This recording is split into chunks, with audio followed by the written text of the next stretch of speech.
தெரிவிக்கப்பட்டுள்ளது.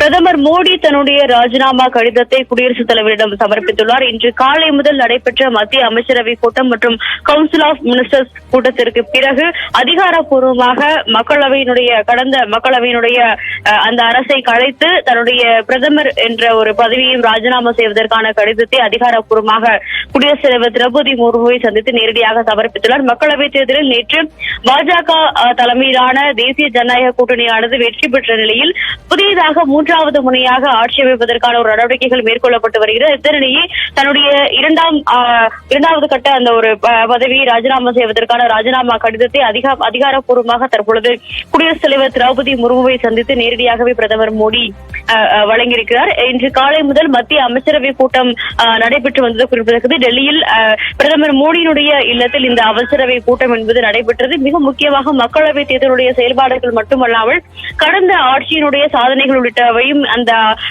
அமைச்சரவை கூட்டத்தில் ஆலோசிக்கப்பட்டது. அது மட்டுமல்லாமல் அந்த அமைச்சரவையை கலைப்பதற்கான ஒரு தீர்மானமும் அனைத்து அமைச்சர்களிடமிருந்தும் கையெழுத்தாகிய நிலையில் ஒப்புதல் பெறப்பட்டு தற்பொழுது அதிகாரப்பூர்வமான ஒரு ராஜினாமா கடிதத்தை பிரதமர் மோடி குடியரசுத் தலைவர் திரௌபதி முர்முவிடம் சமர்ப்பித்துள்ளார். இன்று பிற்பகல் நடைபெறவுள்ள தேசிய ஜனநாயக கூட்டணியுடைய கட்சித் தலைவர்கள் கூட்டத்திற்கு பிறகு மூன்றாவது முறையாக ஆட்சி அமைப்பதற்கான அந்த உரிமை கோரல் கடிதத்தையும் இன்று மாலை அவர்கள் வழங்குவார்கள் என்றும் எதிர்பார்க்கப்படுகிறது. பாஜகவினுடைய கூட்டணி மூன்றாவது முறையாக ஆட்சி அமைப்பதற்கான அனைத்து நடவடிக்கைகளையும் தற்பொழுது பாஜக மற்றும் அதனுடைய கூட்டணி கட்சிகள் மேற்கொள்ளப்பட்டு வரும் நிலையில் தான் தற்பொழுது பிரதமர் மோடி தன்னுடைய ராஜினாமா கடிதத்தை மரபின் அடிப்படையில் நேரடியாக சென்று குடியரசுத் தலைவர் திரௌபதி முர்முவை ஜனாதிபதி மாளிகையில் சந்தித்து நேரடியாக வழங்கியிருக்கிறார்.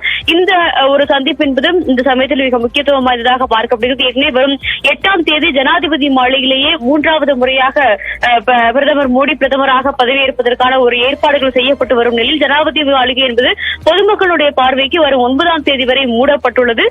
அந்த பதவியேற்பு பணிகளும் தற்பொழுது ஜனாதிபதி மாளிகையில் செய்யப்பட்டு வரும் நிலையில் தான் தற்பொழுது அங்கு சென்று நேரடியாகவே குடியரசுத் தலைவரை சந்தித்து இந்த ராஜினாமா கடிதத்தை அவர் வழங்கியுள்ளது மிக முக்கியத்துவம் வாய்ந்ததாக பார்க்கப்படுகிறது.